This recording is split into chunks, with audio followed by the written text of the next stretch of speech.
जय हिंद साथियों, क्या हाल चाल है। आज दोबारा से हम लोग मौर्य साम्राज्य पार्ट 2 लेकर के आए हैं। पहले साम्राज्य में आपने देखा होगा, बहुत सारी चीजें मैंने बताई थी आपको, और इसी के साथ मैं आपको आज मौर्य काल कराने वाला हूं। लेकिन बेटा, डीएनए धारा यूट्यूब चैनल को सभी लोग सब्सक्राइब कर लें। आपकी बहुत शिकायत है, आप चैनल को सब्सक्राइब नहीं कर रहे। मैं आपको कंटेंट दिए जा रहा हूं लगातार। अब थोड़ा सा ध्यान से देखेंगे इसमें। आज हम पार्ट 2 पर काम करेंगे। चंद्रगुप्त मौर्य की जब मृत्यु हो गई थी 298 बीसी में, तो बेटा 298 बीसी में जब चंद्रगुप्त मौर्य की मृत्यु होगी तो उसके बाद उसका उत्तराधिकारी जो बना था उसका नाम क्या था? बिंदुसार। क्या नाम था बेटा? उसका नाम था बिंदुसार। बिंदुसार गद्दी पर बैठा, और बिंदुसार के बारे में यह कहा जाता है कि इसकी जो पत्नियों की संख्या थी, वो रानियों की संख्या कितनी थी? 100। और इसके जो पुत्र थे, पुत्र की अगर मैं बात करूंगा तो इसके जो पुत्रों की संख्या थी वो कितनी थी? 101। और इसके जो प्रधानमंत्री थे, कौन बेटा? प्रधानमंत्री जो थे इसके, उसका नाम था राधागुप्त। क्या नाम था बेटा? राधागुप्त। और इसका जो प्रिय पुत्र था, कौन भाई? प्रिय पुत्र। जो प्रिय पुत्र था उसका नाम था सुसीम। क्या नाम था बेटा? सुसीम। और इसका अप्रिय पुत्र था, अप्रिय, जिससे ये नफरत करता था, उसका नाम था बेटा अशोक। और अशोक की माता के बारे में पूछा जाता है। इसकी जो माता थी उसका नाम था सुभद्रांगी। अब क्या होता है, थोड़ा सा ध्यान से समझिएगा कि बिंदुसार अपना अक्सर करके सारी चीजें चलाता था, लेकिन ये अपने जो इसका जो बेटा है, ये जो बेटा है जिसका नाम है क्या? अशोक, ये इससे बहुत ज्यादा नफरत करता था। और एक और चीज मैं बता दूं, इसका जो बेटा था सुसीम का, उसका नाम था निग्रोध। ठीक है, अब कार्यवाही आगे शुरू की जाती है। अब थोड़ा सा इसको ध्यान से समझना। इसका प्रिय पुत्र था अशोक।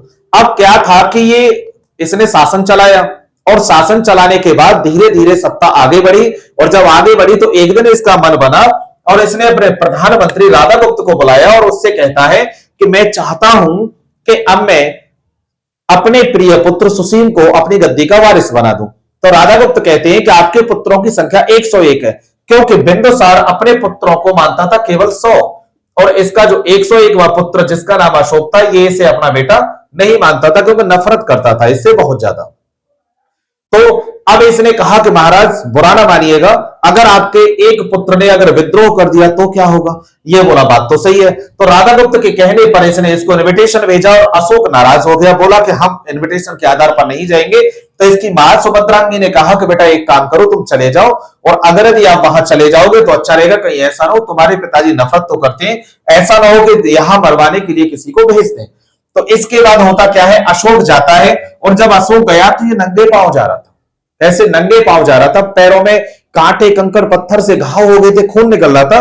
तभी क्या होता है बेटा, राधागुप्त आ रहे होते हैं, और राधागुप्त इसे अपने साथ हाथी पर बैठा लेते हैं। और क्या होता है, इसे हाथी पर बैठा लेते हैं, और इसके बाकी के पुत्रों की जो एंट्री होती है घोड़ों से होती है, अशोक की एंट्री किससे होती है? राधागुप्त के साथ हाथी से होती है। अच्छा, जब ये चले जाते हैं तो जाने के बाद वहां क्या होता है, प्रतियोगिता का आयोजन कराया जाता है। प्रतियोगिता के आयोजन के समय दोपहर के भोजन का समय होता है, और जब दोपहर के भोजन का समय हुआ तो उसी समय क्या हुआ, सभी जितने भी राजकुमार थे सबके सब चले गए महल में खाना खाने के लिए, केवल अकेला अशोक बचा। अशोक ने प्रत्येक नागरिक से, यानी जो जनता थी इसकी, प्रत्येक बंदे से जाकर के पूछा आपने खाना खाया या नहीं खाया, घर परिवार में सब कुशल मंगल, मतलब राजी खुशी थी। उसके बाद जनता के मन में इसने घर बना लिया। जनता बोली राजा कौन बनेगा? अशोक बनेगा। बोला अच्छा ठीक है। अब इसके बाद प्रतियोगिता चलती रहती है। तभी क्या होता है कि बिंदुसार के समय में तक्षशिला का प्रथम विद्रोह आरंभ हो जाता है। कहां का बेटा? तक्षशिला का प्रथम विद्रोह आरंभ हो जाता है। और वही इससे राधागुप्त से कौन? बिंदुसार कहते हैं कि भाई अब हम लोग अब क्या करें, अब अपन को क्या करना है, ये तो विद्रोह शुरू हो गया, अब इसको शांत कैसे किया जाएगा? तो तभी क्या होता है, राधागुप्त कहते हैं कि हम देखते हैं, क्योंकि राधागुप्त चाहते थे यहाँ के अगले जो शासक बने वो कौन बने?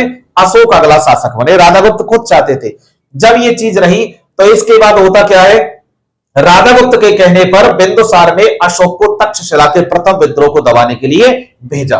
कौन सा विद्रोह था बेटा? ये पहला विद्रोह था, प्रथम विद्रोह। जब प्रथम विद्रोह को दबाने के लिए भेजा तो इसके बाद पहले तो अशोक ने मना किया, बोले अपन नहीं जाएंगे, पहले तो हमको जबरदस्ती लड़ने के लिए बुला लिया, ये कोई तरीका थोड़ी होता है, हम तो यहां केवल प्रतियोगिता में आए थे शामिल होने के लिए, अब आप वहां भेज रहे हो हमें। तो राधा गुप्त कहते हैं इससे कि भाई देखो, सब लोग चाहते हैं तुम राजा बने, तुम्हारे हित के लिए किया जा रहा है, आप चले जाओ। तो अशोक ने कहा कि ठीक है हम जाएंगे, एक शर्त है। बोले क्या? एक लेखक को बुलाओ जो पत्र लिख सके, पत्र व्यवहारक। बोले ठीक है बुला देंगे। बोले क्या करना? बोले पत्र लिखवाना है तक्षशिला की जनता के नाम। राधा गुप्त बोले ये मरवा के रहेगा। अब अशोक ने पत्र व्यवहारक को बुलाया और उससे कहा कि भाई देखो, तक्षशिला की जनता के नाम पत्र लिखो और पत्र में लिखना है मैं बिंदुसार पुत्र अशोक तक्षशिला आ रहा हूं, हथियार लाऊंगा नहीं, सेना लाऊंगा नहीं। अगर कोई बीच में बोला छोटे छोटे टुकड़े कर दूंगा, जान से मार दूंगा, मतलब हेलीकॉप्टर बना दूंगा, अपन जिंदा नहीं छोड़ेंगे किसी को। अब इसके बाद अशोक की बातें जब वहां पहुंची पत्र के माध्यम से, जनता बोली हाँ वैसे हवाबाजी कर रहा है, ऐसा कुछ भी नहीं है। अब जब ये बातें पहुंच गई तो होता क्या, अशोक गया। और जब अशोक गया तो अकेला केवल एक तलवार और 2-4 सैनिक घोड़े पर सवार होकर तक्षशिला पहुंच गया। वहां उनमें से एक निकल के आया, भाई साहब उसको इतना मारा, बहुत धो धो के उठा के पटका, हवाई जहाज बना दिया, फुटबॉल बना दी उसकी। बोल जनता बोली तो मारता भी है, तो बड़ी समस्या है। अशोक ने कहा आपने विद्रोह क्यों कर रखा है? जनता बोली आपने कर यानी कि टैक्स क्यों बढ़ा रखा है? अशोक बोला टैक्स का मामला है? बोले हाँ ये समस्या है। तो अशोक बोला आज से कर माफ। जनता बोली विद्रोह समाप्त। यानी इसने जनता का दिल जीत लिया। जब जनता का दिल जीता तो जीतने के बाद बिंदुसार वापस आया, बिंदुसार के पास अशोक वापस आया। और जब ये वापस आया तो आने के बाद राधा गुप्त से बिंदुसार बोला कि यार ये तो जीत के आ गया, आपने तो कहा था आपके कांटे का रास्ता निकल जाएगा। बोले महाराज मैं क्या करूं, रणनीति कौशल से युद्ध जीत के आया है, मुझे क्या पता था कि ये वहां की जनता को भी अपने वश में कर लेगा। तो अब बिंदुसार कहता है मैं क्या करूं? राधा गुप्त बोला आप एक काम करो, अशोक को यहां से भेज दो, वरना इस युद्ध में यानी कि जो तुम्हारे यहां जो चल रहा है इस समय प्रतियोगिता चल रही है उसमें भी अव्वल आ जाएगा, प्रथम स्थान आ जाएगा। अगर ये प्रथम आ गया तो आपका बेटा सुसीम राजा नहीं बन पाएगा। बोले क्या करूं? इसने इसको उज्जैन का गवर्नर बना दिया। कहां का बेटा? उज्जैन का गवर्नर। कौन बन गया? अशोक। अच्छा अशोक जब उज्जैन का गवर्नर बन गया तो बेटा इसके बाद क्या होता है कि ये उज्जैन चला जाता है। तभी कुछ समय के बाद तक्षशिला में दूसरा विद्रोह होता है। और जब तक्षशिला में दूसरा विद्रोह हुआ तो बिंदुसार का जो प्रिय पुत्र है सुसीम, इस बार बिंदुसार ने अपने पुत्र सुसीम को तक्षशिला के दूसरे विद्रोह को दबाने के लिए भेजा। और जब तक्षशिला का दूसरा विद्रोह दबाने के लिए राधा गुप्त के कहने पर सुसीम को भेजा तो भाई साहब ये गया, इसने भी पत्र लिखा। बोले मैं सम्राट बिंदुसार का पुत्र सुसीम आ रहा हूं, हथियार लाऊंगा नहीं, सेना लाऊंगा नहीं, और आकर के मैं देखता हूं कौन मेरे सामने बोलता है। इसने हवाबाजी कर दी। जब ये युद्ध करने के लिए गया 2200 जनता ने बहुत मारा, झुंड झाड़ियों में बच करके जैसे तैसे जान बचाई। और जान बची तभी क्या होता है, कुछ समय के बाद ये तो छुप गया, इसने सैनिक बल मांगा बिंदुसार से। बिंदुसार बोला कुछ सेना तो अशोक के पास है, कुछ तुम ले गए, मेरे पास कुछ बची है, इससे ज्यादा नहीं दे पाऊंगा, अशोक की तरह रणनीति से आप जीत करके आओ। तभी क्या होता है कि बिंदुसार की तबीयत इतनी बिगड़ गई कि आंखों से दिखना बंद हो गया, सारी चीजें ओझल होने लगी। तो उसी समय बिंदुसार जब बीमार था तो राधा गुप्त ने मौका देखा और मौका देख करके राधा गुप्त ने अशोक को पत्र लिख दिया। बोले कि आप आ जाओ, पिताजी ने याद किया है। अशोक बोला अच्छा पापा ने बुलाया है। तो भाई साहब अशोक राधा गुप्त के कहने पर वापस गया। कहा? पाटलिपुत्र, अपने पिता से मिलने के लिए। और जब भाई साहब ये पाटलिपुत्र पिता से मिलने के लिए गया तो वहां पहुंचते ही इसने इससे कहा राधा गुप्त से अशोक ने कि पिताजी ने बुलाया है? कि हाँ बुलाया है। बोले किसको बुलाया? बोले आपको नहीं बुलाया, सुसीम को बुलाया था, लेकिन यही मौका है राज हड़पने का, राजा बन जाओ, इससे अच्छा मौका नहीं मिलेगा। तो अशोक बोला ये सही बात नहीं है। बोले सही गलत का फैसला मत करो, मैं चाहता हूं तुम राजा बने, जनता चाहती है तुम राजा बनो। सुसीम के पास वो योग्यता नहीं है, लेकिन पिता तुम्हारे तुमसे नफरत करते हैं। वैभव साम्राज्य, थाली में खीर मिल रही है, खाने में क्या दिक्कत है? अशोक बातों में आ गया, बिंदुसार के पास गया। अच्छा अशोक की एक दिक्कत थी, अशोक के साथ में क्या दिक्कत थी कि अशोक की जो स्किन थी, जो चमड़ी थी, वो खुरदरी थी, काला था, मतलब अजीब टाइप की थी। अब अशोक गया पिताजी के पास, जाकर के पैर छुए, बोले पिताजी नमस्कार हम आ गए। और जब पैर वैर छुए तो बिंदुसार इसको पहचान नहीं पाया और अपना मुकुट उठाया और किसको पहना दिया? अशोक को। बोले मेरा प्रिय पुत्र आया है, गले लगाऊंगा मैं, और आज से सारा साम्राज्य आपका, साम्राज्य की कमांडिंग आप संभालो। बोले जी पिताजी। अब इसने जैसे ही मुकुट पहना, मुकुट पहन करके ये गले लगाए इसके बिंदुसार के, बिंदुसार पहचान गया ये मेरा प्रिय पुत्र सुसीम नहीं अशोक है। राधा गुप्त को बुलाया, राधा गुप्त से बुरा भला कहने लगा और अशोक से भी उल्टा सीधा बोला। अशोक बोला बापू सेहत के लिए हानिकारक है, कटार निकाली और इसकी हत्या कर दी। हत्या करने के बाद अशोक गद्दी पर बैठा। इस बात को मैं नहीं कह रहा, दिव्यावदान बौद्ध ग्रंथ कह रहा है। दिव्यावदान बौद्ध ग्रंथ कहता है कि ये अपने 100 भाई और एक पिता 101 लोगों की हत्या करके गद्दी पर बैठा था। बात समझ गई? 101 लोगों की हत्या करके गद्दी पर बैठा था। अब इसके बाद ये गद्दी पर जो बैठा था अशोक, बैठा तो बेटा ये कौन से सन में था बताइए जरा, बताएं। 271 बीसी में, कई जगह 272 बीसी भी लिखा होता है। ये गद्दी पर बैठा, लेकिन इसने अपना राज्याभिषेक विधि पूर्वक जो करवाया था, राज्याभिषेक जो विधि पूर्वक करवाया था इसने, वो करवाया था 269 बीसी में। कौन से सन में? 269 बीसी में। बेटा इसका आप लोग स्क्रीनशॉट लें, मुझे आगे पढ़ाना है।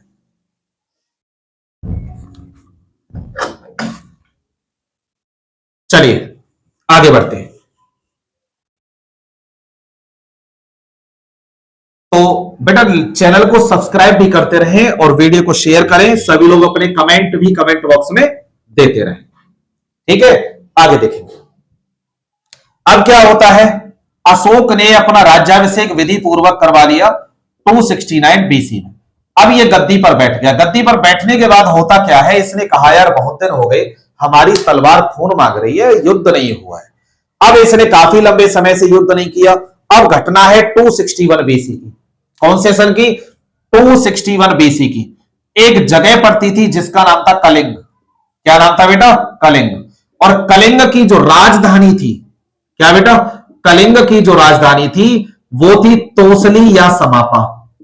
उस समय तोसली या समापा कलिंग की राजधानी थी। और कलिंग सफेद हाथी, क्या बेटा? सफेद हाथी और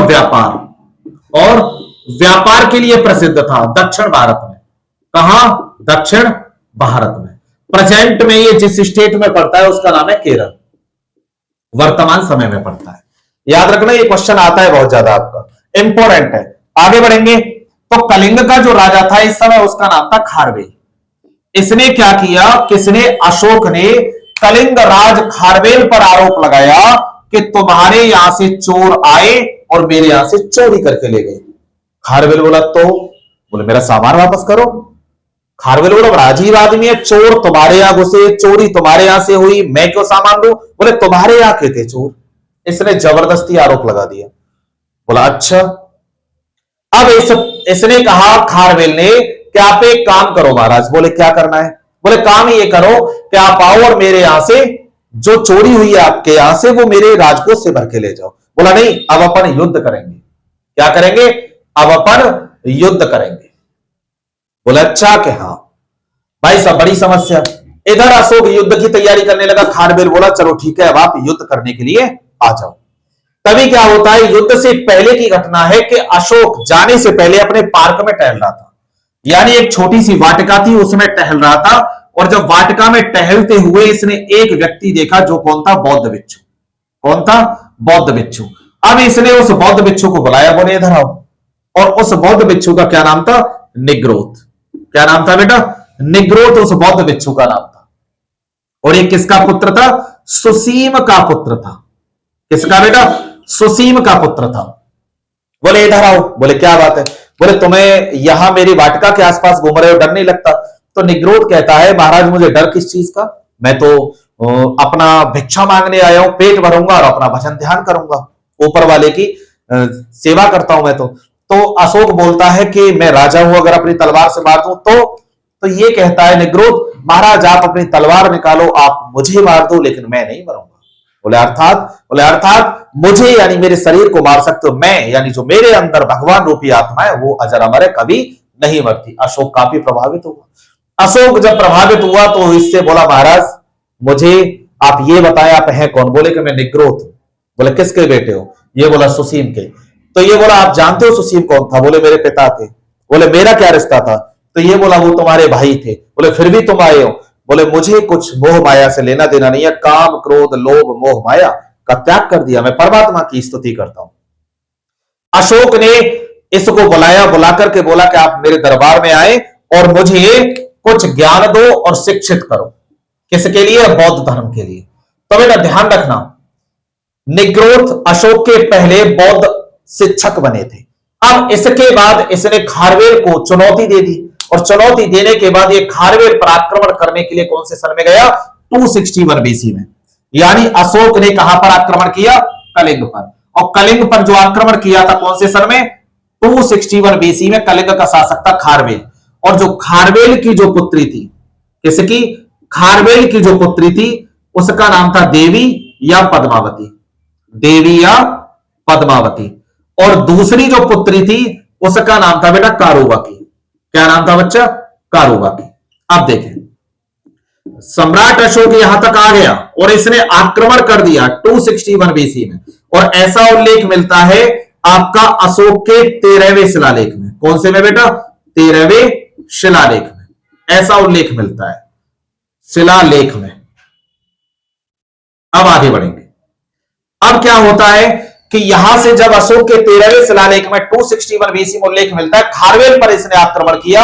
आक्रमण के दौरान इसने बहुत सारी सेना मारी, बहुत नरसंहार हुआ, और खारवेल को घुटने टेकने पर मजबूर कर दिया। उसकी सेना अपने घुटनों पर आ गई। जब सेना घुटनों पर आ गई तो उसके बाद होता क्या है? खारवेल की गर्दन पर इसने तलवार लगा दी। तभी देवी या पद्मावती ने आई और इसने आकर के क्या किया? तलवार पकड़ ली।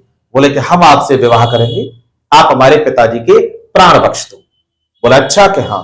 अशोक बोला प्रस्ताव बुरा नहीं है, और इसने इससे विवाह कर लिया। विवाह करके ये संबंधी बन गए, और इसके बाद ये वापस आया। जब ये वापस आ रहा था देवी पद्मावती से विवाह करके, तो रास्ते में एक बौद्ध भिक्षु मिला। कौन मिला? बौद्ध भिक्षु। और जब बौद्ध भिक्षु मिला तो इससे इसकी मुलाकात हुई। उस बौद्ध भिक्षु का नाम था बेटा उपगुप्त। क्या नाम था बच्चा? उपगुप्त नामक बौद्ध भिक्षु मिला, और इससे इसने बातें की, बात करके इंस्पायर हुआ, और इसने बौद्ध दीक्षा ले ली। क्या ले ली? बौद्ध दीक्षा। उपगुप्त को इसने अपना क्या बना दिया? गुरु। गुरु और शिक्षक में अंतर होता है। यहां तो ये सिर्फ ज्ञान लेता था, और यहां इसने दीक्षा ली। अब बुद्धिज्म बन गया। अशोक पूरी तरीके से बुद्धिस्ट हो गया, बौद्ध अनुयायी हो गया। इसके बाद क्या होता है? जब ये वापस आया तो कलिंग युद्ध के 2 वर्ष के बाद, कितने वर्ष के बाद? 2 वर्ष के बाद इसने पद्मावती ने 2 बच्चों को जन्म दिया था। किसने? पद्मावती ने 2 बच्चों को जन्म दिया, यानी पद्मावती, देवी या पद्मावती ने 2 बच्चों को जन्म दिया। एक पुत्र, उस पुत्र का नाम रखा गया बेटा क्या? महेंद्र। क्या नाम रखा गया? महेंद्र। और दूसरी थी पुत्री, पुत्री, उसका नाम क्या रखा? संघमित्रा। क्या नाम रखा? संघमित्रा इसने नाम रखा अपनी पुत्री का। इसके बाद होता क्या है कि 2 वर्ष के बाद अशोक जब बौद्ध धर्म में दीक्षित हो गया तो ये थोड़ा बौद्ध अनुयायी बन गया, और इसने बेटा ध्यान रखना, इसने भेरी घोष का त्याग किया था। किसका? भेरी घोष का त्याग किया था। और कौन सी नीति अपनाई? धम्म नीति अपनाई थी। बेटा ये बहुत आता है पेपर में। धम्म नीति स्वीकार की थी, भेरी घोष का त्याग किया, यानी कि इसने हिंसा को छोड़ दिया कलिंग युद्ध के बाद, क्योंकि बहुत नरसंहार हुआ, बहुत सारे लोग मारे गए थे, तो इसने धम्म नीति अपनाई थी। अब ये जाता है कहां? बिहार। बिहार में ही एक जगह है जिसका नाम है गया। कौन सी जगह? गया। गया में एक छोटी सी पहाड़ी है, और उस पहाड़ी का क्या नाम है? बराबर। क्या नाम है बेटा? बराबर। बराबर पहाड़ी पर इसने 4 बौद्ध गुफा बनवाई। 4 बौद्ध गुफा। किसने? अशोक ने। कौन सी कौन सी? एक गुफा का नाम है बेटा कर्च या कर्ण, और जो दूसरी गुफा है उसका क्या नाम है? चौपाल। क्या नाम है बेटा? चौपाल। तीसरी गुफा सुदामा, और चौथी गुफा विश्व झोपड़ी। कौन सी बेटा? विश्व झोपड़ी। कितनी गुफा बनवा डाली? 4 गुफा। और ये चारों की चारों गुफा किसके लिए बनवाई? बौद्ध धर्म के अनुयायियों के लिए। लेकिन बाद में कहा गया कि ये चारों गुफा किससे संबंधित हैं? आजीवकों से। किससे? आजीवकों के लिए बनवाई। आजीवकों के लिए बनवाई। बेटा इसका स्क्रीनशॉट ले ले, मुझे आगे बढ़ना है। जल्दी से स्क्रीनशॉट ले। चलिए आगे बढ़िए। इरेज कर रहा हूं मैं। बेटा चैनल को सब्सक्राइब कर दो सभी, ठीक है? कंटेंट दे रहा हूं बेहतरीन तरीके का। अभी अशोक ही चल रहा है, ठीक है। अब तो इसका पूरा साम्राज्य चलेगा। थोड़ी सी लंबी रहने वाली है, परेशान मत होना। फीडबैक जरूर देते रहे कमेंट बॉक्स में। पर डे वीडियो अपलोड होगी आपकी, ठीक है ना, क्योंकि मेरे पास स्टूडियो की सुविधा नहीं है, तो जैसी भी है टूटा फूटा कंटेंट दे रहा हूं, जो आपके एनसीईआरटी किताब, exam pattern, bank, railway, SSC के हिसाब से पूरा कंटेंट आपको मिलता रहेगा। फिकर नॉट, ठीक है ना। स्टूडियो में चमक दमक वाला तो मेरे पास सिस्टम नहीं है, लेकिन जितना बन पा रहा है मैं आपकी सहायता कर रहा हूं, ठीक है। मुझे बस आपसे लाइक और सब्सक्राइब चाहिए। इंस्टाग्राम पर भी मुझे फॉलो कर ले, डीएनए धारा के नाम से ही चैनल बना हुआ है, देखेंगे बेटा। इसमें अशोक की पत्नी की बात करूंगा पहले। अशोक की जो पत्नी है, एक तो हो गई देवी या पद्मावती,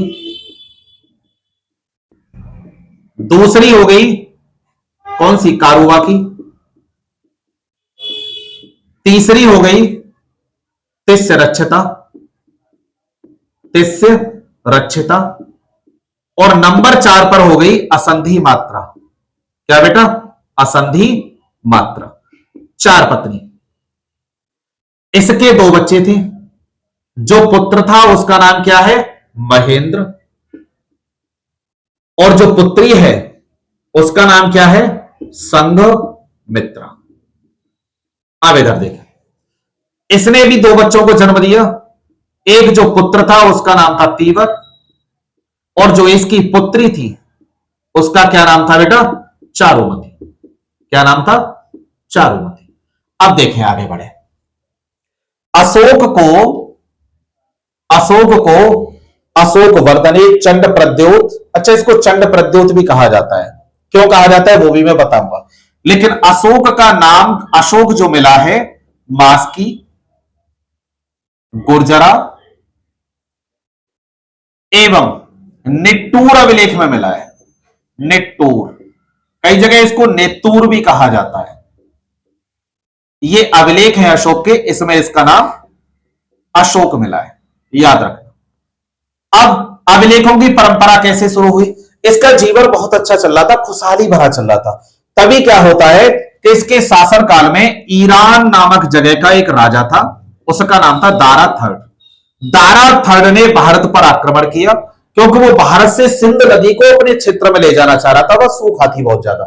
तो दारा थर्ड ने जब आक्रमण किया तो अशोक ने इसको पराजित कर दिया, और पराजित करके बंदी बना लिया। बंदी बना करके इससे इसकी उपलब्धियां पूछी गई, बातें की गई। तो बाद में इसने कहा कि मेरे शासन में मैं प्रचार प्रसार के लिए अभिलेख बनाता हूं, शिलालेख बनाता हूं। तो अभिलेख शिलालेख के प्रचलन के लिए अशोक ने क्या किया, इससे प्रेरित होकर के अपने देश में अभिलेख बनाए। और अशोक के कुल अभिलेखों की जो संख्या थी, अशोक के अभिलेख की जो संख्या थी वो टोटल कितनी थी, 14। भाषा कौन सी है, भाषा है ब्राह्मी। कौन सी भाषा बेटा, ब्राह्मी। और लिपि पूछेगा तो आप लोग इसकी लिपि बता सकते हैं, लिपि है खरोष्ठी। कौन सी लिपि है बेटा, खरोष्ठी लिपि है। इसके बाद ये गया था उत्तर भारत के अभियान पर, तो इसने कश्मीर के श्रीनगर की स्थापना की, यानी कश्मीर के श्रीनगर की स्थापना किसने की, अशोक ने। अब इसने अपने पुत्र महेंद्र और पुत्री संघमित्रा को बौद्ध धर्म के प्रचार के लिए कहां भेजा था, श्रीलंका। प्रचार के लिए भेजा था, बौद्ध धर्म का प्रचार करने के लिए, बात समझ रहे हैं। और इसने अपने पुत्र तीवर और पुत्री चारुमती को बौद्ध धर्म के प्रचार के लिए कहां भेजा, नेपाल। कई बार क्वेश्चन आता है कि पहला शासक कौन सा है जिसने बौद्ध धर्म का प्रचार प्रसार भारत से बाहर तक किया, तो वो सम्राट अशोक। अशोक ने श्रीलंका में पुत्र महेंद्र, पुत्री संघमित्रा को भेजा, और कहा, नेपाल में पुत्र तीवर और पुत्री चारुमती को भेजा। अब याद रहे, चारुमती ने यहां पर एक नगर की स्थापना की थी, और चारुमती ने जो नगर बसाया था उसका नाम क्या था, देवपत्तन नगर। कौन सा था, देवपत्तन नगर की स्थापना की थी। किसने, चारुमती ने। और साथ में अशोक ने यहां पर एक नया नगर बसाया था। किसने, अशोक ने